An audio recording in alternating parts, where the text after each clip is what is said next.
बोल गुरु नानक देव की जय। बोलो राजा रामचंद्र की। बोलो श्री कृष्ण भगवान। बोलो श्री पुरुषोत्तम भगवान की जय। दंडवत वंदनानि कवानि सर्वकला समर्थ। डोलन तेरा खो प्रभु जन नानक दे कर हथ। डोलन तेरा खो प्रभु जन नानक दे कर हथ।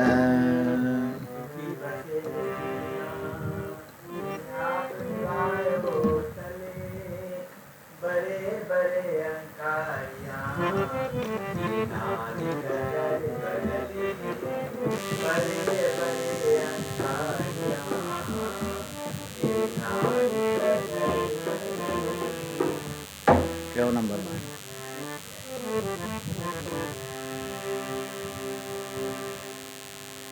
श्री राधे गोविंदा गोपाला तेरा प्यारा नाम है। श्री राधे गोविंदा गो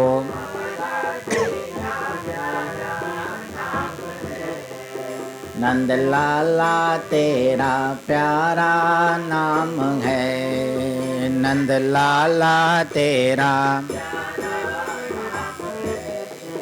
श्री राधे गोविंदा गोपाला तेरा प्यारा नाम है। श्री राधे गोविंदा गोपाला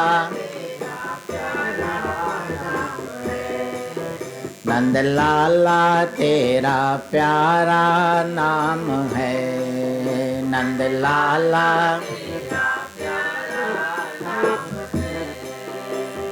कोई कहे वसुदेव को नंदन, कोई कहे वकी लाला, कहे कोई देवकी, कोई कहे जसमत को प्यारो, कोई कहे जसमत को, कोई कहे नंद लाला, कोई कहे नंद लाला। श्री राधे गोविंदा गोपाला तेरा प्यारा नाम है। श्री राधे गोविंदा गोपाला नंद लाला तेरा प्यारा नाम है। नंद लाला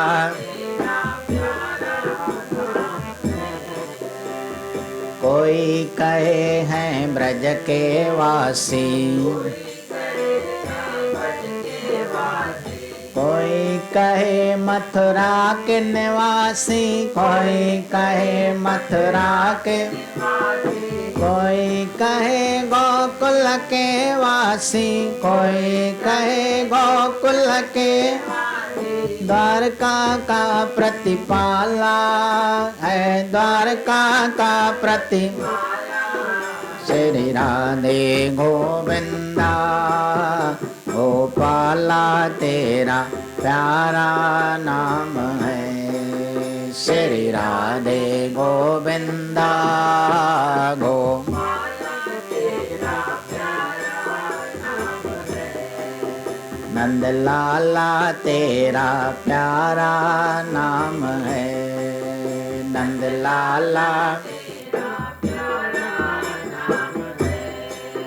गोपाला तेरा प्यारा नाम है। गोपाला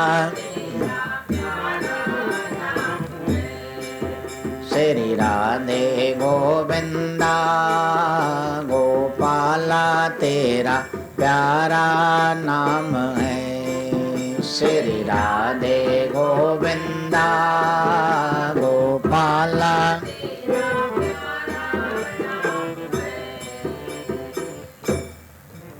बोलो श्री गोपाल भगवान की। ओम पूर्णमदं पूर्णात् पूर्णमुदच्यते पूर्णस्य पूर्णमादाय पूर्णमेवावशिष्यते। ओम शांति शांति शांति।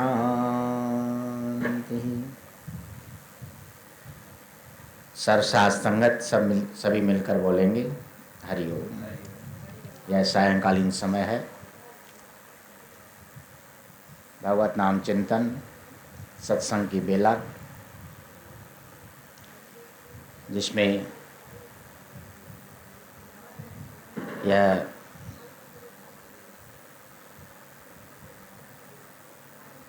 नियम है कल्याण पत्रिका, मासिक पत्रिका का, जिसका कुछ आख्यान आपको नित्य प्रति इस सायंकालीन समय के प्रवचनों में सुनाया करते हैं। काल आपने सुना जीवन की तृप्ति कैसे हो, सभी बोलेंगे हरिओम। जिसमें कई कारण सुनाए गए कि मनुष्य की तृप्ति क्यों नहीं हो पाती है।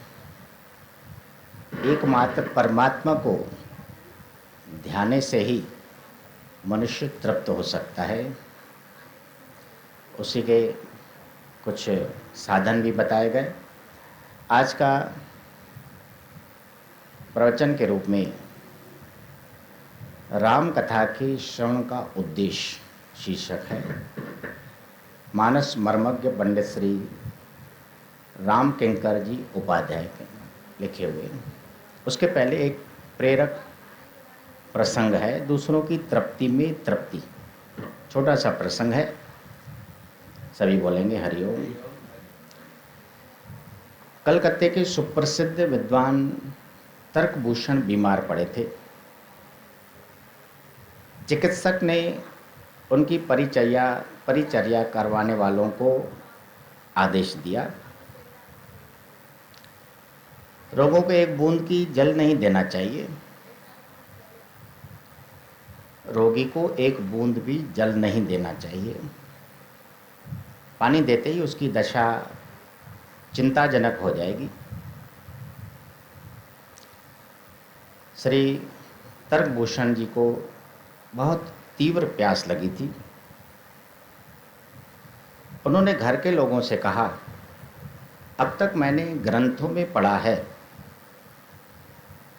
तथा स्वयं दूसरों को उपदेश किया है कि समस्त प्राणियों में एक ही आत्मा है। आज मुझे इसका अपरोक्ष अनुभव करना है। ब्राह्मणों को निमंत्रण देकर यहाँ बुलाओ और उन्हें मेरे सामने शरबत, तरबूज का रस तथा हरे नारियल का पानी पिलाओ। सभी बोलेंगे हरिओम। घर के लोगों ने यह व्यवस्था कर दी।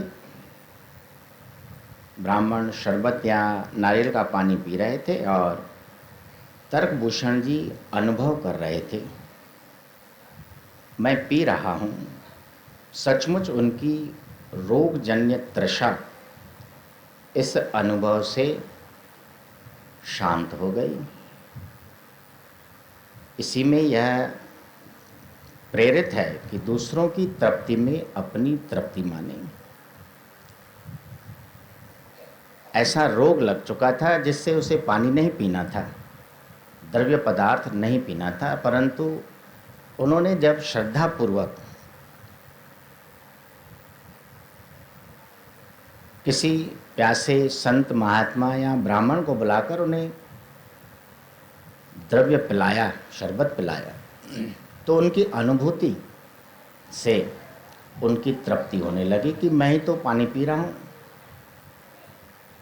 यह है दूसरों का भला चाहने में अपनी भलाई को देखना।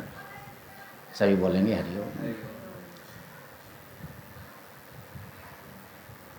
राम कथा के श्रवण का उद्देश्य श्री राम किंकर जी उपाध्याय बता रहे हैं।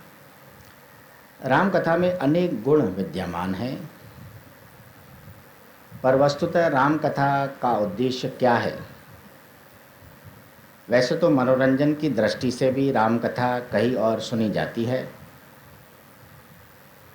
अगर अन्य मनोरंजन के स्थान पर हम राम कथा से मनोरंजन प्राप्त करते हैं तो यह कोई निंदा की नहीं, प्रशंसा की बात है। गोस्वामी जी स्वयं स्वीकार करते हैं कि एक विषयी व्यक्ति जब कथा को सुनता है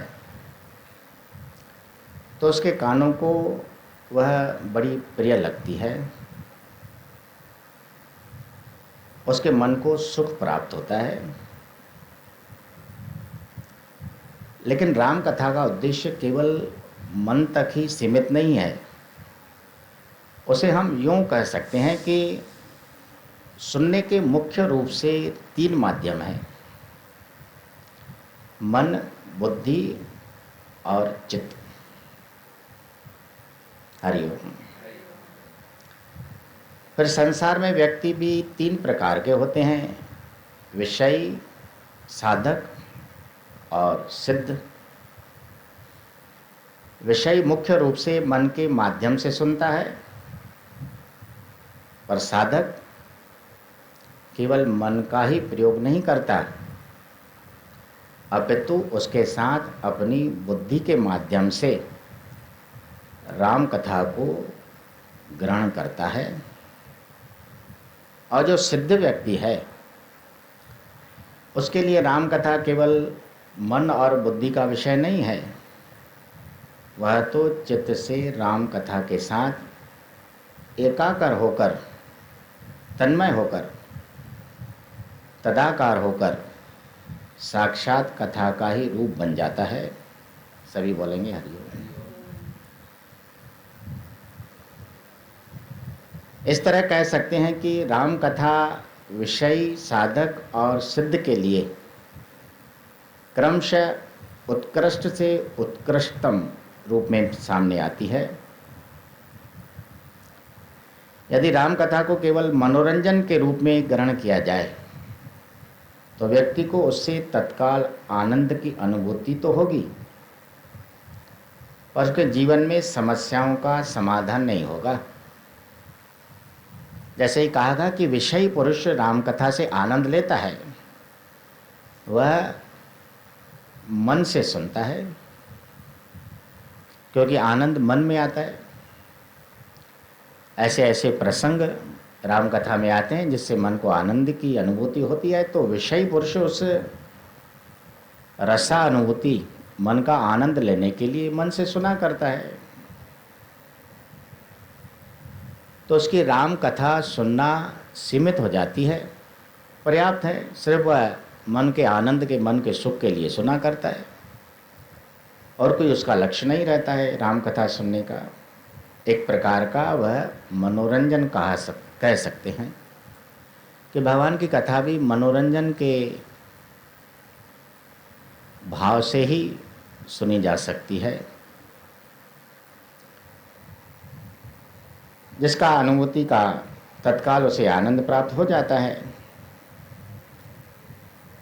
परंतु जीवन के समस्याओं का समाधान कैसे हो?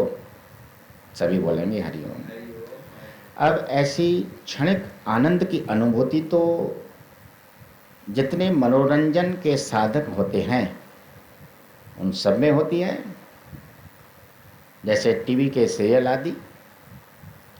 वे भी मनुष्य देखा करते हैं समय अनुसार और मन लगाकर देखते हैं, जिससे कोई समस्याओं का समाधान नहीं होता है। एक मनोरंजन हो जाता है कि चलो कुछ समय निकालें और कुछ देख लिया करें टीवी के माध्यम से, या कुछ मनोरंजन से कुछ कथा सुन लिया करें।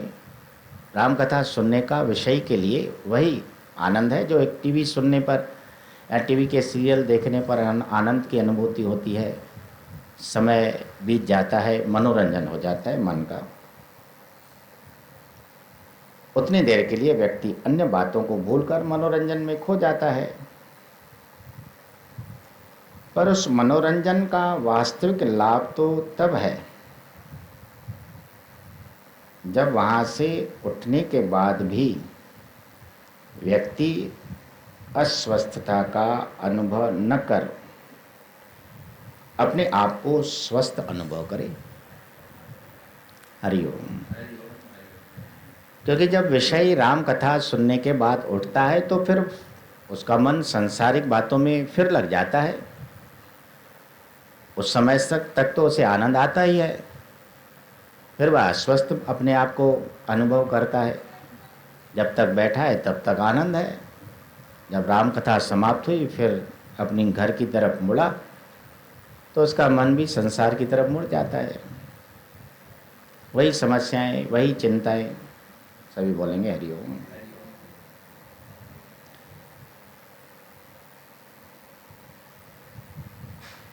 परंतु जब एक साधक राम कथा सुनता है तो उसका ध्येय मनोरंजन का नहीं होता है। वह घर से निकलता है कि आज राम कथा में ये प्रसंग उठाए जाएंगे, सुनने को मिलेंगे। उसका पूरा ध्यान रहता है कथा में। तो जब वह कथा सुनने के बाद उठता है तो उसे अस्वस्थता का अनुभव नहीं होता, वह अपने आप को स्वस्थ समझता है।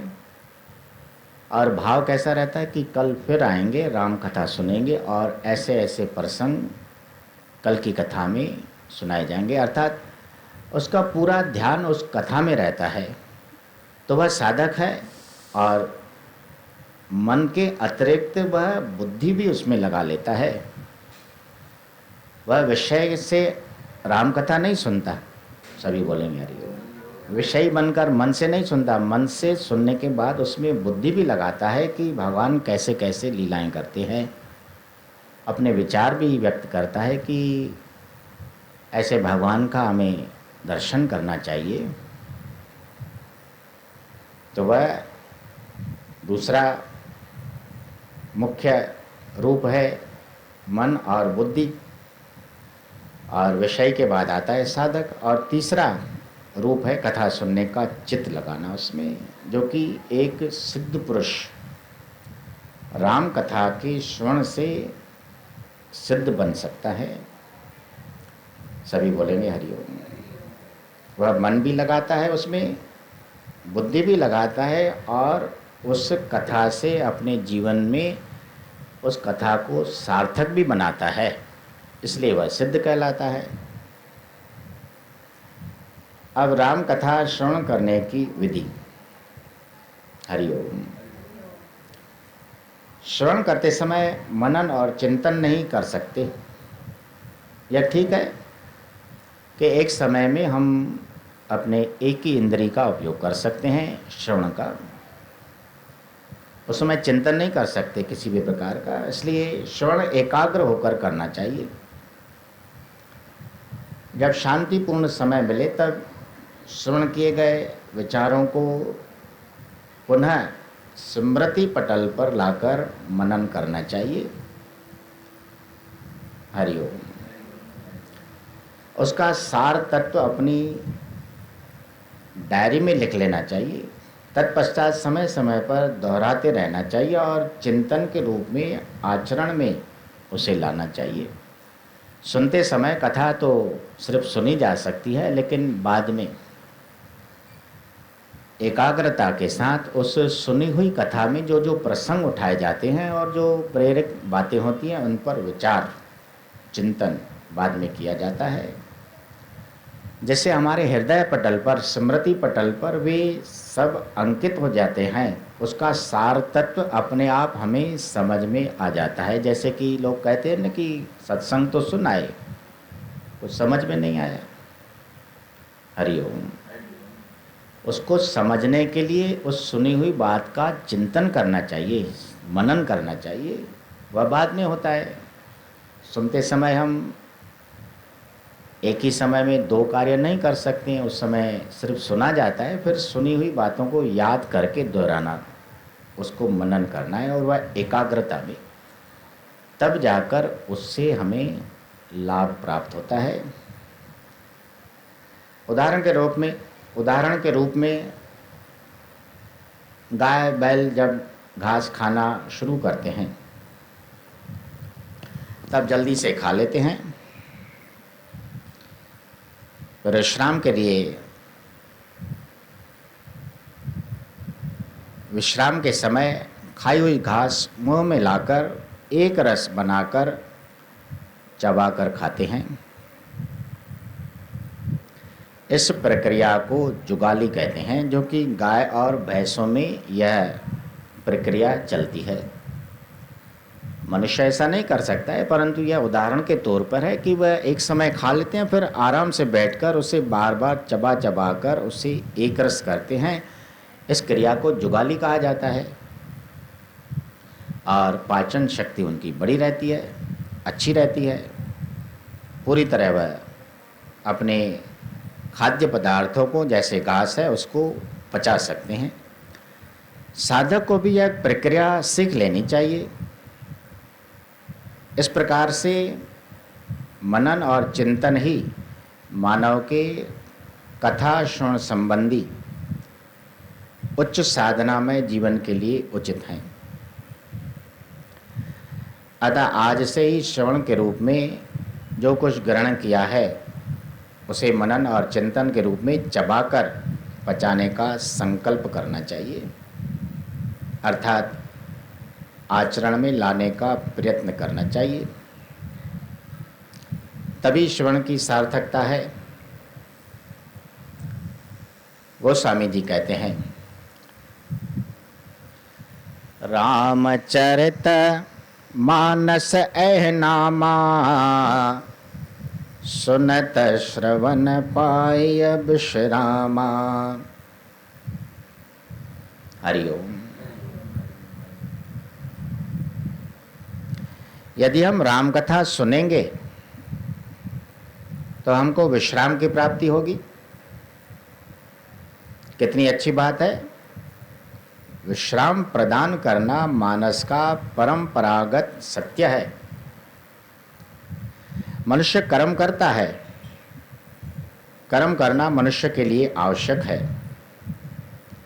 कर्म करने की इतनी बाध्यता है कि मनुष्य बिना कर्म किए रह नहीं सकता। कर्म के द्वारा मनुष्य को अनेक वस्तुएं प्राप्त होती हैं, जिनसे वह सुख प्राप्त करने की चेष्टा करता है। पर कर्म के बाद उसे विश्राम की भी आवश्यकता होती है। विश्राम करने से उसे नई ऊर्जा प्राप्त होती है, उसे पुनः कर्म करने की शक्ति प्राप्त होती है। जैसे कर्म करने की बाध्यता है, उसी प्रकार विश्राम की भी उतनी ही आवश्यकता है, क्योंकि विश्राम के बिना जीवन में संतुलन बना रह पाना असंभव है। मनुष्य यदि सारा दिन कर्म करता रहेगा, मजदूरी करता रहेगा,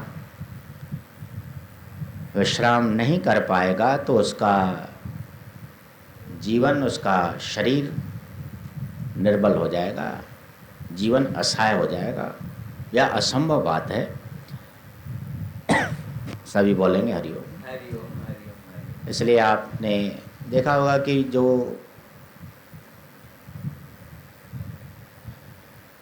नौकरी करने वाले हैं, मजदूरी करने वाले, उनका समय सीमित रहता है कि 8 घंटे, किसी का 6 घंटे अपनी नौकरी की और छुट्टी हो गई। कोई 10 घंटे, अधिक से अधिक कोई 12 घंटे तक अपना काम किया करता है, बाकी 12 घंटे उससे विश्राम चाहिए। तो उससे जीवन का संतुलन बना रहता है। मनुष्य के साथ एक समस्या है। विश्राम के लिए जब वह पलंग पर जाता है तो उस समय शरीर तो विश्राम चाहता है, पर मन उछल कुदल करता रहता है। मन चंचल कहा गया है। शरीर विश्रामित है पर मन घूमता रहता है, मचलने लगता है। मन शरीर से कहता है कि तुम थक गए होगे, पर मैं तो अभी चलना चाहता हूँ। नींद आने पर भी मन सपनों की रचनाएं करता रहता है। सपने मन की ही क्रियाशीलता के कारण दिखाई देते हैं और कोई सपनों का अस्तित्व नहीं रहता है। शरीर वहीं पड़ा रहता है लेकिन मन घूमता रहता है, उछल कूद करना चाहता है। तो स्वप्न जो देखे जाते हैं नींद की अवस्था में, जो कि अभी गहरी नींद नहीं होती है, जिसके लिए शास्त्रों में कहा गया है कि जागृत अवस्था, एक जागृत अवस्था है, दूसरी स्वप्न और तीसरी सुखोपति। सुखोपति अवस्था वह है जब मनुष्य स्वप्न भी नहीं देखता है। उस समय मनुष्य का शरीर तो विश्राम करता है लेकिन मन भी विश्रामित हो जाता है, गहरी नींद आ जाती है, तो उसे सुखोपति अवस्था कहते हैं। और चौथी अवस्था तुरीय अवस्था कही गई है। दूसरी अवस्था स्वप्न अवस्था कही गई है। शरीर तो विश्राम में लगा रहता है लेकिन मन को विश्राम नहीं होता है। यह समस्या हर एक मनुष्य पर लागू होती है, सभी के साथ यह समस्या है।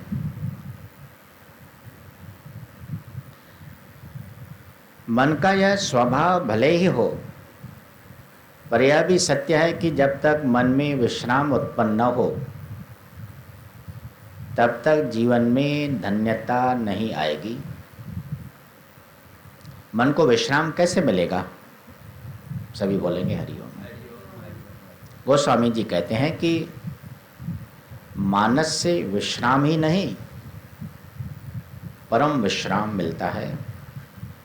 यह गोस्वामी जी का स्वयं का अनुभव है, जिन्होंने भगवत कृपा से, भगवान शंकर की अनुकंपा से रामचरित्र मानस की रचना की है। बोलो सियावर राम। इस अनुभव को हम भी जीवन में सार्थक कर सकते हैं जब तुलसीदास जी का यह अनुभव है कि मानस से हमें विश्राम नहीं परम विश्राम मिलता है, तो हमें भी प्राप्त हो सकता है। हमें क्यों नहीं होगा? यह विचारणीय बात है।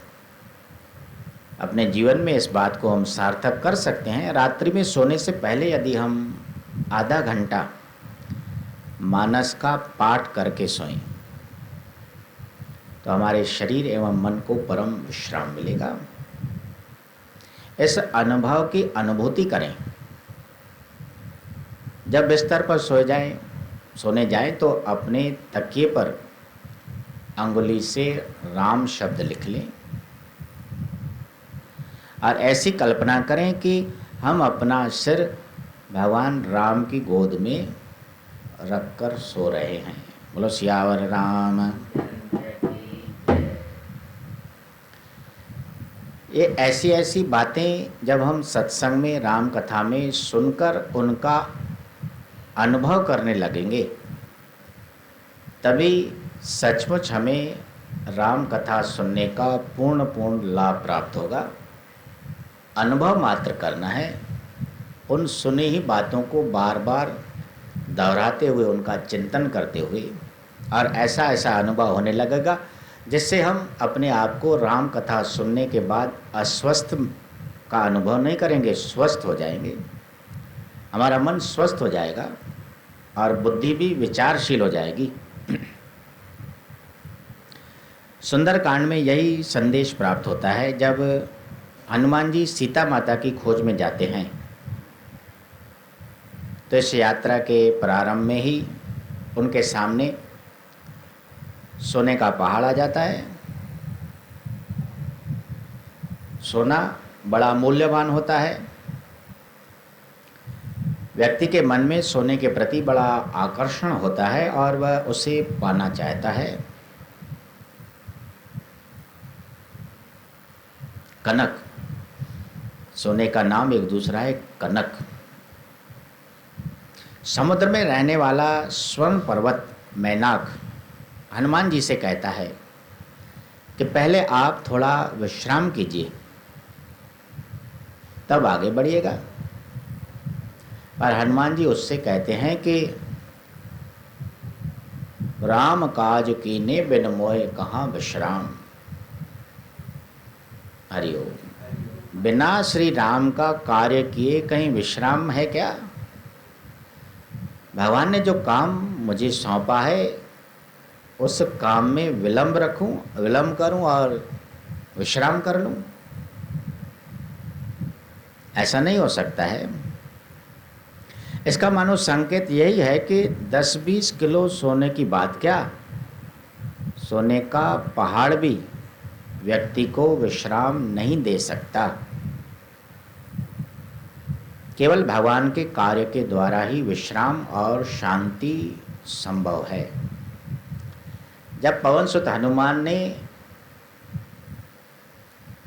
दृढ़ अपने विचार रखे कि भगवान के कार्य में विलंब न होने पाए, तो देखो उन्हें सोने का पहाड़ भी मोहित नहीं कर सका, सोने का पहाड़ भी विश्राम नहीं दे सका। इसी प्रकार हम यदि भगवान के कार्य में लगे हुए हैं, भगवान की कथा में तत्परता से लगे रहते हैं, तो हमें किसी भी सांसारिक मोह बंधन में फंसना नहीं पड़ेगा। कोई आकर्षित कर ही नहीं सकता है हमें। जब हम उस कथा से वंचित रह जाते हैं, उसमें इस तरह भाव नहीं रख पाते हैं, तो सांसारिक कार्य हमें अपनी तरफ आकर्षित कर लेते हैं और हमें दूसरे कार्य याद आ जाते हैं। कथा के समय ये करना है। सभी बोलेंगे हरिओम। आगे चलकर और भी वर्णन आता है कि भगवान राम हनुमान जी को बीच में ही विश्राम दिला देते हैं। सभी बोलेंगे हरिओम।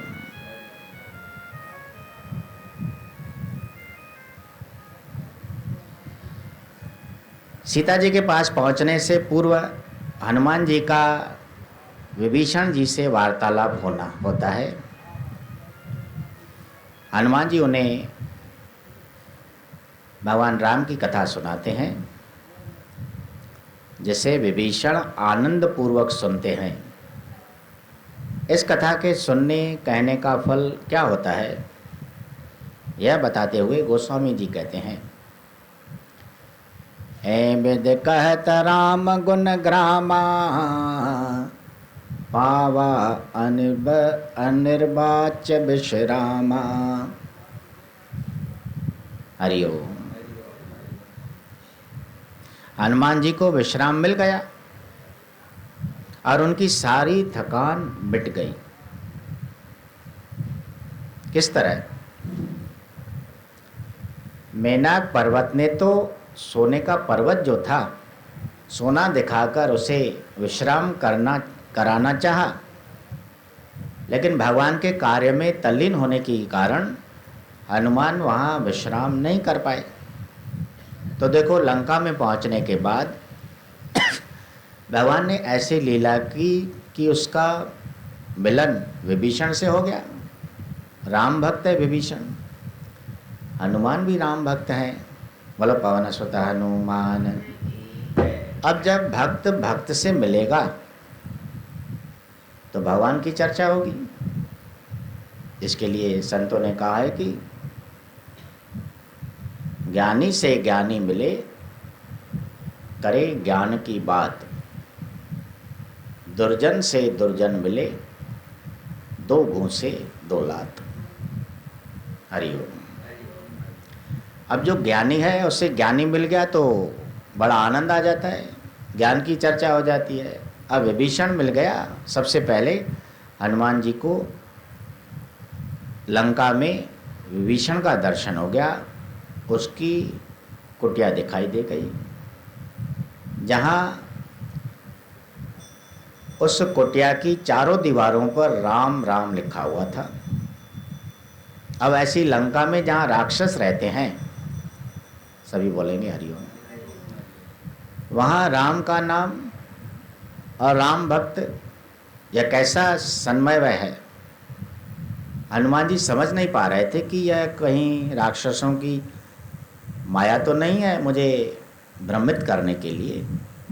अब रावण की लंका में राम भक्त तुलसी का पौधा घर के बाहर लगा हुआ है, यह तो किसी भक्त के घर की निशानियां हैं। लेकिन परिचय प्राप्त होने के बाद हनुमान ने भी जब श्री राम का उद्घोष किया तो विभीषण प्रातःकाल अमृत बेले में ब्रह्म मुहूर्त में उठते थे। उन्होंने राम का शब्द सुनकर बाहर उठकर और आकर दर्शन किया और आपस में परिचय हुआ। पता चला कि ये भी राम भक्त हैं और हम भी राम भक्त हैं।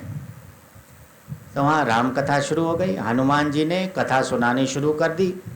जैसा कि कहा गया है कि राम कथा में विश्राम है, परम विश्राम तुलसीदास का अनुभव है। तो जब विभीषण को कथा सुना रहे थे, भगवान राम की महिमा सुना रहे थे, तो उन्हें अपने आप कथा सुनाते सुनाते विश्राम की प्राप्ति हो गई। बोलो सियावर राम। ऐसा संयोग भगवान ने वहाँ बना दिया उसके लिए।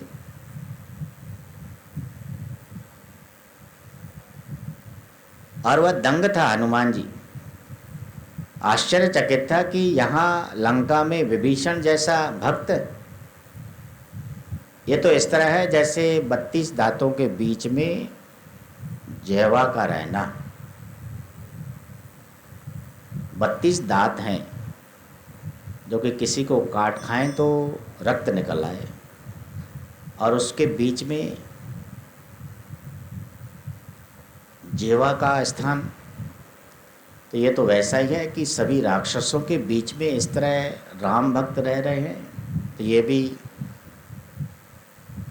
बड़ी विचित्र लीला है भगवान की। इस तरह भक्त हनुमान जी को वहाँ विश्राम मिल गया और सारी थकान मिट गई। तो कथा से तुलसीदास जी कह रहे हैं कि विश्राम नहीं, परम विश्राम प्राप्त होता है।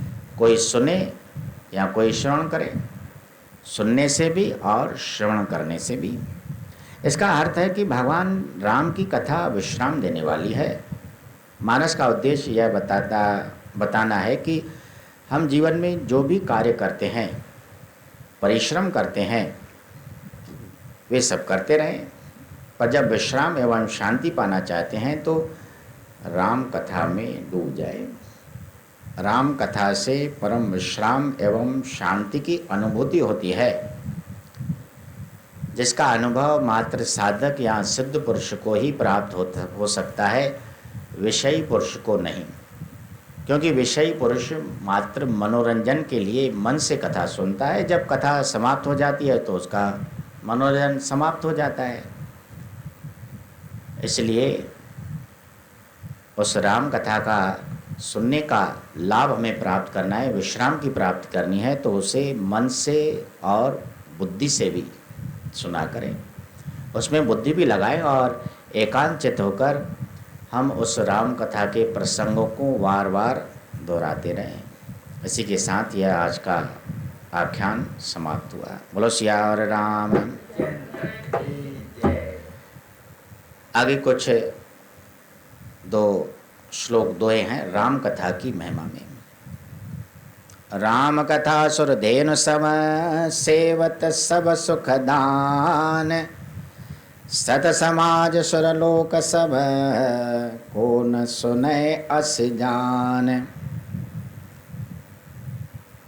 राम कथा सुंदर कर तारी, संशय बेग उड़ाव निहारी। राम कथा कल बिटप कुठारी, सादर सुन गिरिराज कुमारी। बोलो शंकर भगवान।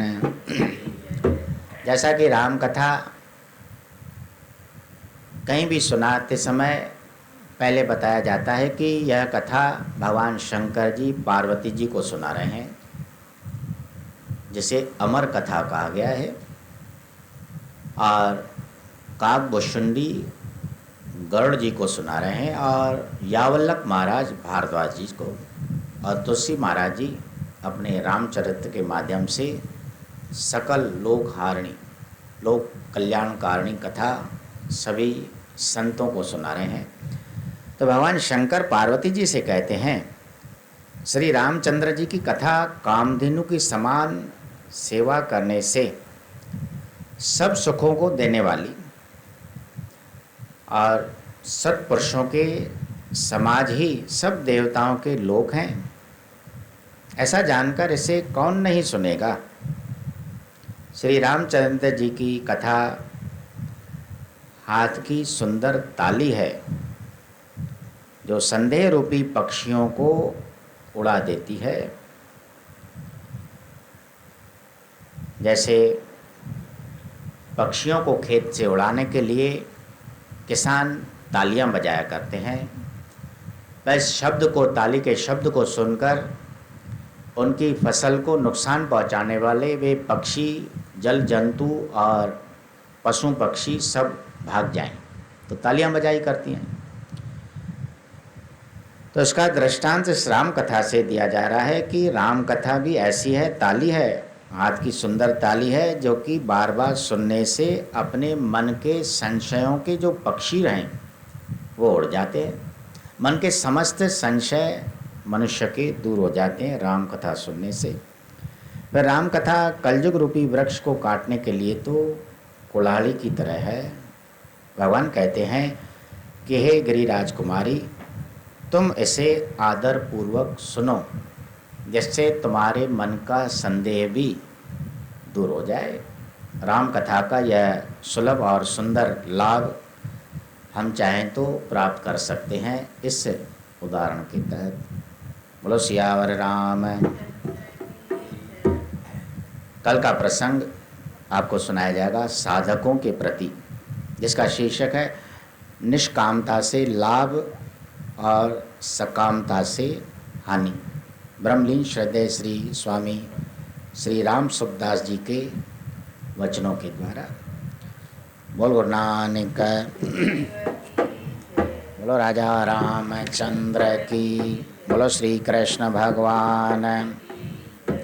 श्री राम जय जय राम, श्री राम जय राम, बोलो श्री राम जय जय राम, श्री राम बोलो श्री राम जय जय राम, श्री राम बोलो श्री राम जय जय राम, श्री राम कट कर दो। बोलो श्री राम जय जय राम, श्री राम जय राम। थोड़ा घट करे से ना। श्री राम जय जय राम, श्री राम जय राम। भजो मन राम नाम पर भात, भजो मन राम नाम, भजो मन राम नाम पर भात। छोड़ दे यहाँ वहाँ की बात, छोड़ दे यहाँ वहाँ की, भजो मन राम नाम पर भात।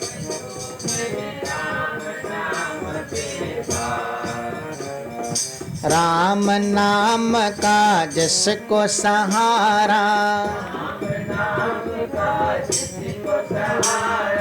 पाता वह कष्टों से किनारा। बिना जात और पात, बिना जात और भजो मन राम नाम फिर बात, भजो मन राम नाम, छोड़ दे यहाँ वहाँ की बात, छोड़ दे भजो मन राम नाम फिर बात।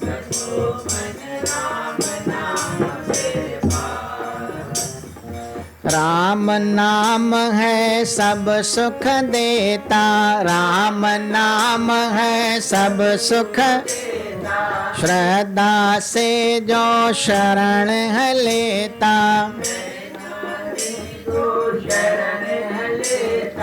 दिन हो चाहे रात, दिन हो चाहे, भजो मन राम नाम पर बात, भजो मन। श्री राम जय राम जय जय राम, श्री राम बोलो श्री राम जय राम जय जय राम,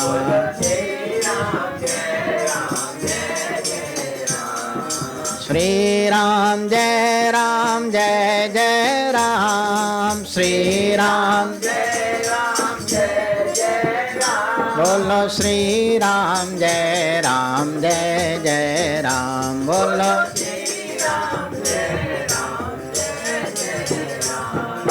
राम नाम भव सागर तारे, राम नाम भव सागर तारे, पाप उदासी सभी निवारे, पाप उदासी असर बीत्यो जात, असर बीत्यो, भजो मन राम नाम फिर भात, भजो मन राम नाम, छोड़ दे यहाँ वहाँ की बात, छोड़ दे भजो मन राम नाम फिर बात, भजो मन, भजो मन राम नाम फिर बात, भजो मन राम नाम फिर बात। ओम जय श्री पुरुषोत्तम स्वामी, जय श्री पुरुषोत्तम, जे को सिख सातो के मनाए, जे को पाए पद उत्तम। ओम जय श्री पुरुषोत्तम, शरदा साण जो सारो मैनो, विरत रखी करे कम, दया धरे पुरुषोत्तम पैंजी,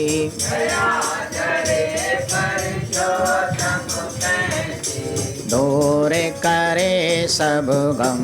ओम जय श्री पुरुषोत्तम, सुबह सवेल उठी जे को भी याद करे दम दम,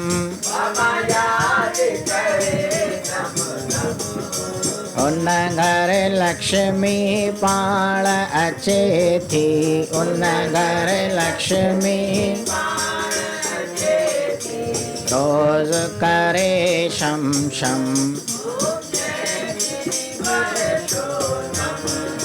मंदिर में वञी कथा ॿुधे जो, त्यागे भोलो भरम,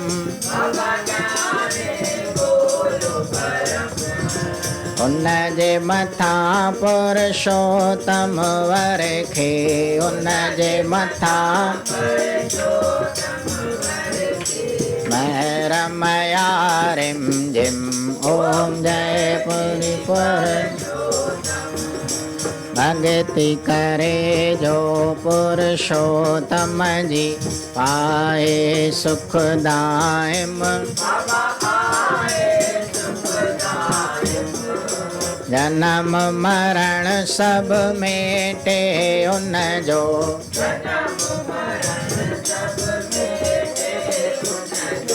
नालो करे कायम ओम जय श्री पुरुषोत्तम जो ध्यान धरे जो उन जो ठहे करम, आदि अंत में रहे सदाई, आदि अंत में कायम उन जो धर्म, नेम सारति पुरुषोत्तम जी जेको करे हरदम,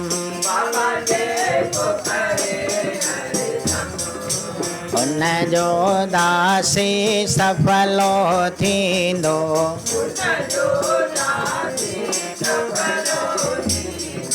जग में मनुष्य जन्म ओम जय श्री पुरुषोत्तम, ओम जय श्री पुरुषोत्तम, जेको सिक सां तोखे मनाए,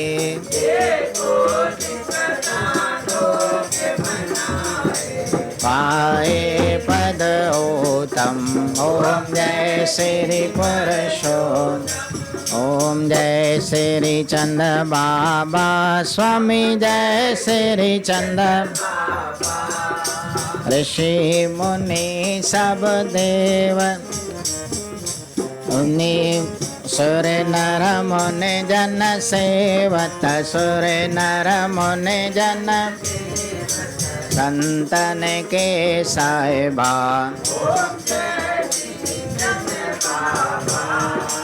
हल जुग घोर अंधार देख कर धरियो अवतारा स्वामी धरियो, शंकर रूप सदा शिव, हर अपरंपारा,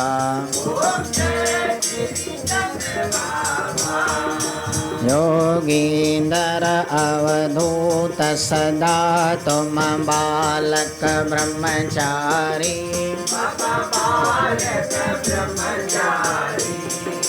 वेश उदासीन चालक वेश उदासीन, महिमात भारी ओम जय रामदास गुरु अर्जन सोडी कुलभूषण, सेवत चरण तुम्हारे सेवत,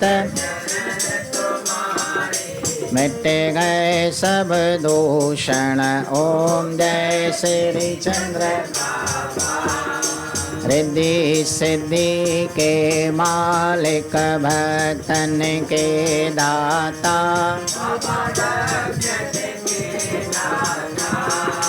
रोग सोग सब काटो रोग,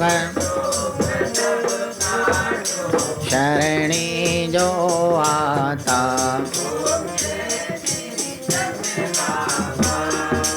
भक्त गिरी सन्यासी चरणा विच गिरियो,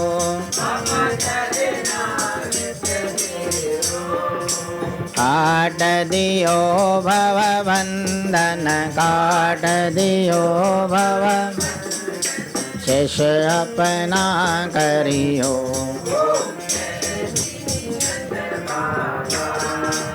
उदासीनों के मालिक पालक दुख घालक स्वामी, आचार्य श्रोधार्य आचार्य, जग के संचालक ओम जय वेदी वंश रख्यो जग भीतर कृपा कर भारी।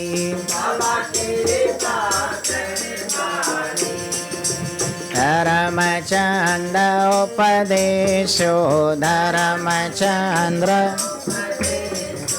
जावा बलिहारी।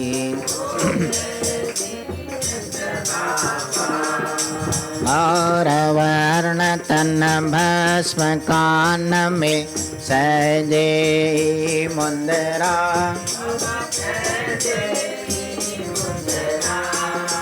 बावरिया सिर ब्राजे बावरिया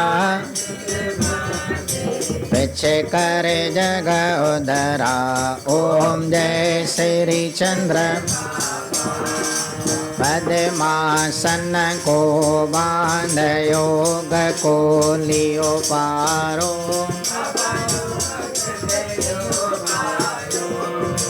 ऐसो ध्यान तुम्हारो ऐसो मन में नित धारो।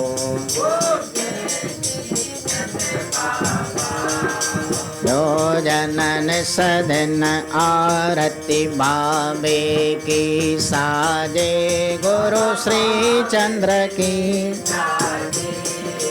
वसे वैकुंठ नर नारी। वसे वैकुंठ सुख यश फल पावे।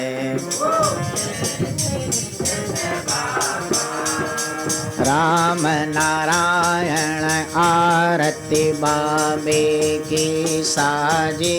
गुरु श्री चंद्र की बालयति श्री चंद्र जी बालयति। जन पर राजी। ओम जय श्री चंद्र ओम जय श्री चंद्र बाबा।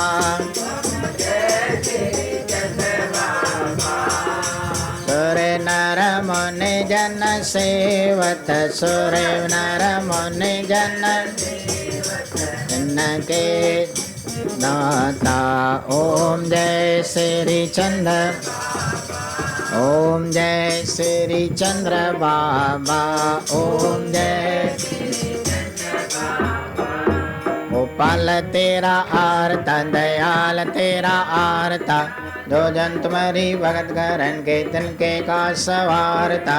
दाल सीधा मांगोगी हमरा खुशी करे नित जियो। बनिया साजो नितार नादम दो सीता भवेशन गोल्लावेरी।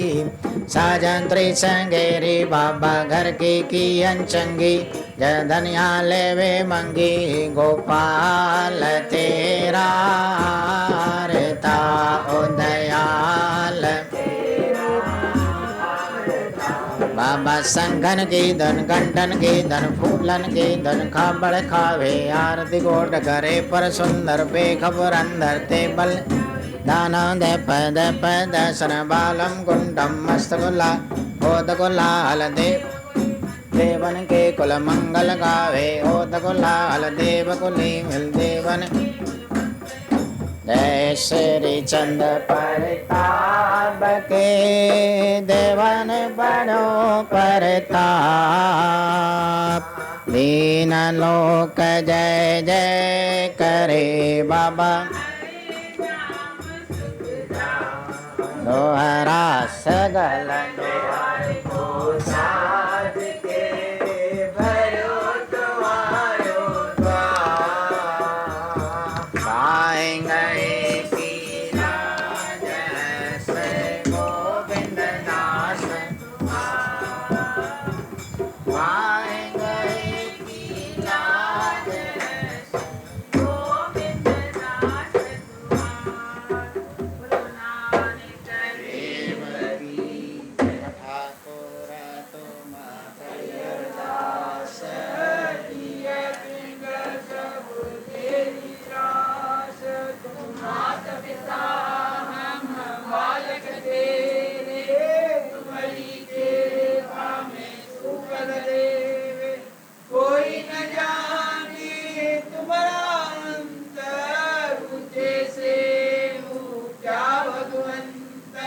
सगल तुम्हारी तुम्हारी सुखदारी तुमसे होय सो आज्ञाकारी तुम्हारी भक्ति मिते तुम ही जानी नानक दास से वाहिगुरु तुम्हारी गति मिते तुम्हारी जानी नानक दास सदा बोलो हिंदू सनातन धर्म की